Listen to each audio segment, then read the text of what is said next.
All right. Good morning, good afternoon, good evening, everybody. Welcome back to the green room. We're here today with Monique. We're going to talk a little bit with her about, some of her previous releases. Rally Call was a very inspirational piece of music and video as well. She produced back in the summer, kind of supporting, actually very much supporting the Black Lives Matters movement and, all kinds of wonderful progressive things coming out of those areas. She's also coming out with some new music this Friday. So we're going to talk a little bit about that and get deep into it. So Monique, nice to meet you. How are you? Cool. Thanks, Teddy. I'm good. I am living life in the time of 2020. That's all I can say. Homeschooling, making music, letting people hear my voice. So nice to be with you. That's wonderful. Yeah. Tell us a little bit about, I don't know, where should we start? How did you get started in music? What was your main draw towards this industry? Did it start early for you? What we want to know. Great. I'm going to tell you everything. So I was a very shy child. I loved music. I was the kid who was roller skating in her backyard by herself with her E.T. album, like just imagining I was on a big stage or just something. But I was very shy, so I never tried out for plays, never sang with choirs.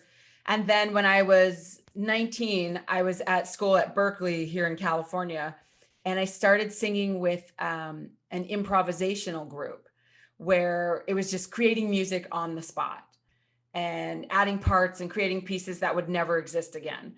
And that really gave me the confidence. That was like my doorway in to say, oh yeah, I do want to do this. So that's how I started. And then after I graduated from college with a degree in mathematics, so it was not music yet, I was working my first real job. And I knew after the first week, I was like, oh no, this is not my life.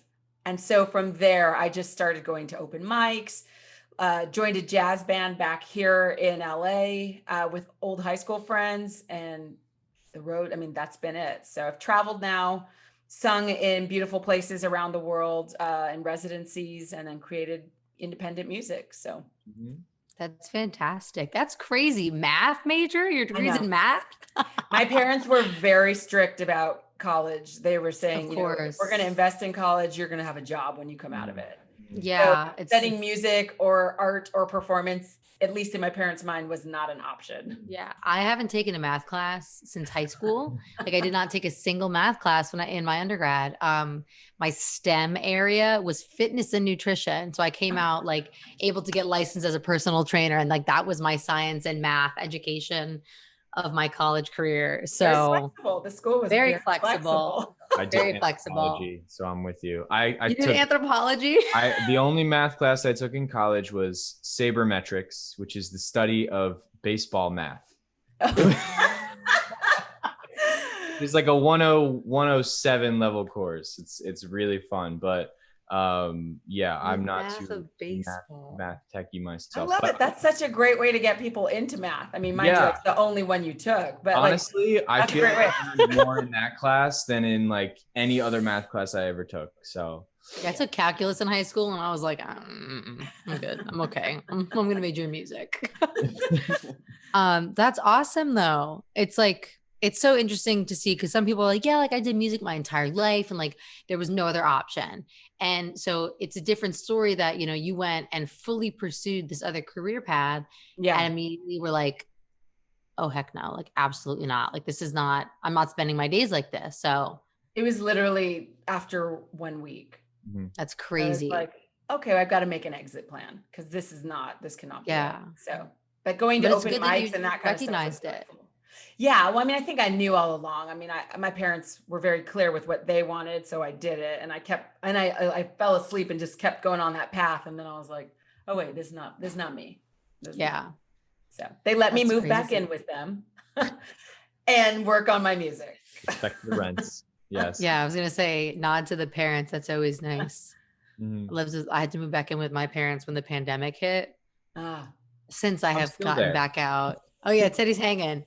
But I was able to get back out into the world, but I'm very grateful for the fact that I was able to go back, especially working in the entertainment industry. for sure. So Yeah. that's crazy. Mm. But I want to talk about Rally Call. Cool. You know, I was watching the video and it's very, very powerful. One of my favorite songs right now is Better Than We Found It by Maren Morris. I don't know if you listen to any country music. No, I don't know that song, but I'll listen to it. Yeah. It's wonderful. So she just became a mother. She's a son, an infant. And the whole, if you watch the music video, there are like, I have chills. Like I'm just talking about it. When it comes on in the car, like I get goosebumps from like shoulders to fingertips and it stays the whole time. Nice. It's That's got the power interviews of by music like, right there. it's got interviews of like, you know, people like telling their stories and everything. And it's insane. And it's about, you know, like the whole chorus says that, you know, the lyric is when time turns this moment to dust. I just hope that I'm proud of the woman I was. Like, can I live with the side that I chose to be on? And the last line is, will we sit on our hands and do nothing about it? Or will we leave this world better than we found it? And I was just like, oh, heebie-jeebies everywhere. And then when I listened to Rally Call, I felt the same way again, like just like goosebumps everywhere. Like, oh, so like, I want to know about that process because that couldn't have been, and I want to say an easy song to write. No, there's so much. There's so much. So I want to know about that story and that journey. Cool. And so how Rally Call was a very hard song to write. I wrote it with two of my brothers from another mother, Isaac and Torald Corin. And this song is about summoning the troops, and the troops is all of us who want to be on the right side or do the right thing. And the reason I wrote this a couple years ago, actually, before George Floyd was murdered, before this summer of, wow, uprising, however we want to describe it. But it was a shout out to anybody who has felt or been oppressed. And I write very much for myself. I just can't help it. Like that's where my source comes from. But if I can be that vulnerable about my own experience, then it usually touches other people. Of course. But it was about, erasing myself and making myself small and silencing myself so that other people can continue on with their narrative and their lives. And that just, it was a summoning. It was a wake up call for me to remember, you have value, you have a place on the planet. Like, use your voice, express who you are in the world. Yeah. So there's a lyric in there that is get rid of those papers. And what that is a reference to is there was a time in this country and in other countries where Black people were not allowed to go from point A to point B without white people or without white people permission. And so they used to have to carry papers saying, I belong to this place or this person, and I'm traveling to this destination for this reason, whatever. They could not just be out in the world. And so the lyric is speaking to that internal energy of feeling like you still can't just be yourself, or you have to get permission from someone else to do you. So that's what that lyric means. So yes, it's a tough song. Me and a couple of friends said, we need to put this song out into the world in this moment. And so we decided to kind of do a very rough and ready video originally, where we went to this place here in LA. In South LA, there's a place called the Great Wall. And it's at Crenshaw and 50th. And it's a beautiful mural, like 2 blocks long of Black history in the United States. I mean, and that's what you're walking along? That's what I'm walking along. Yeah. So it's here in LA. But then we also decided to really just put as many images as we could from the history to the present day to really talk about, we've been doing this for a while, people. Like, we need to make some shifts, all of us. We need to up level the vibration and change the story. So. And I think that America has such an important role in this, because we're one of the most culturally mixed societies in the entire world. In America, we have such a big responsibility to acknowledge that we are not one color. We are, I mean, nobody is any one color. That's kind of what I'm getting at. I wrote a one-woman show a couple of years ago called Mulatto Math, Summing Up the Race Equation in America. That's fantastic. That's what my math degree from Berkeley ended up being. It's a show that looks at race and identity in the United States through a mixed race person's viewpoint. But I tie the main character's viewpoints to American history. And basically what I stand for in all the art that I create is when we're willing to own all the parts of ourselves, only then can we truly be free. And another way I say it is I help people move from black and white to living in full color, because I feel like, we always did talkbacks with the one woman show. And that was the piece I always brought up, and people always brought up from the audience. It was, we keep sweeping things under the rug, thinking that if we just hide it and don't talk about it, then everything's going to be fine. And we all know, I mean, there's some wisdom in each of us that knows that's not true. If you hide it, it's still there. It's just under the carpet, but we still feel it. It still impacts our world. So my whole work as an artist at this point is really lifting up the rug, like saying, okay, guys, let's look at all of this. We don't have to make ourselves like horrifically bad or wrong. Like, let's just come to the table and own all of this, all of us. Yeah. And then let's move forward collectively. Monique, that was an enlightening segment. I want to move back to music. I want to talk about, your new releases coming up. Tell us a little bit about this project. What's happening? I'm really excited about this song. It's a song, it's called More, and it debuts on Friday. Awesome. And this song I wrote over 10 years ago, and it was just always a song I did kind of in live sets, but I'd never officially recorded it. And it's because to me, it was like a fun, quirky, silly, like, just like, hey, let's have fun with the audience kind of song. But it's talking about women choosing more for themselves. So I talk about, I used to choose fear and doubt and worry and safety. And all of those things cost me actually having like the life I want. And like, as women, like, it's like always, well, what about marriage? What about your family? What about this? What about your career? Well, everyone wants to know, what about this? What about that? What about that? I don't know the last time I heard someone ask a man, well, why are you so, motivated in your career? Like, don't you want to be a father? Has anyone ever said that to anybody? Nobody. Ever? I've never heard that ever. Ever. Actually, an awesome point. Never. And that just popped in my head now. And I was like, what the heck?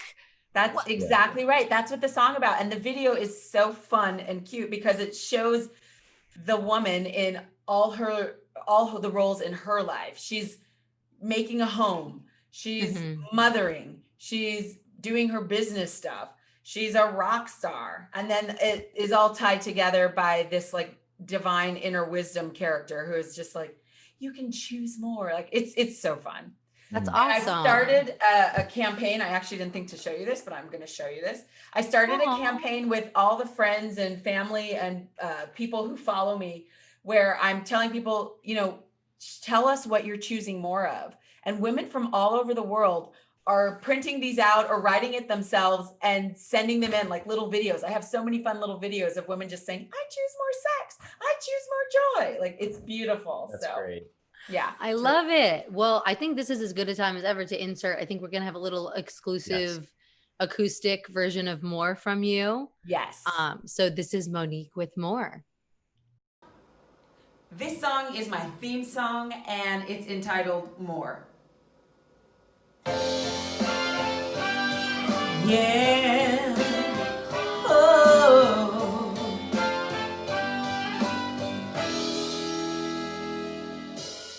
They say this life is completely my choice, and though I try to believe, I can't hear my voice when I'm faced to decide how to live my life. I chose save.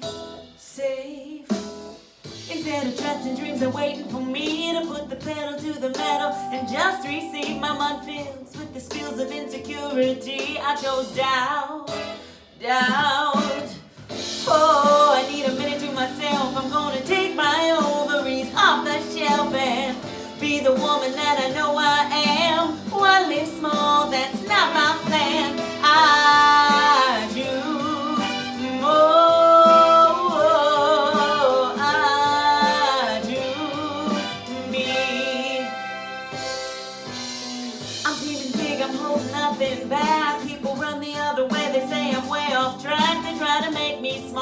they can just feel big. I chose rage, rage. Inside these walls where my heart retreats is the beauty and the grace that I know is me. But with the cons and the loss for this greater me, I chose speed. Oh, I need a minute to myself. I'm gonna take my ovaries off the shelf and be the woman that I know I am. One live small, that's not my plan. I choose more. I choose more. Wasted time, there's no need. You'll be fine if you just believe. If you just believe.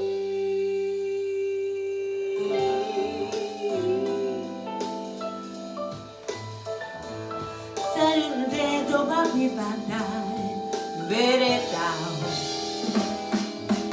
So goes the cycle of this vicious game, and it just won't stop until our minds change. Be who you wanna be, don't find destiny unless you strain. Strength, yeah. It's okay to take a minute to yourself. I wanna take those ovaries off that shelf and be the woman that you know you are. Don't you settle, girl, travel far. Let's use more.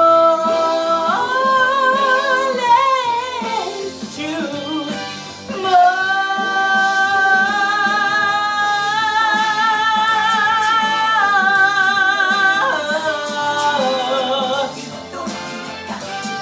You know you got to choose more.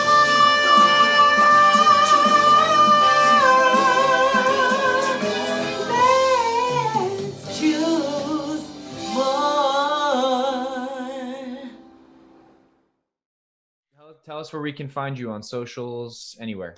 Great. So on Instagram and Facebook, my handle is I am Monique DeBose. And then I have a website, moniquedebosemusic.com. So come follow me and come see what I'm doing.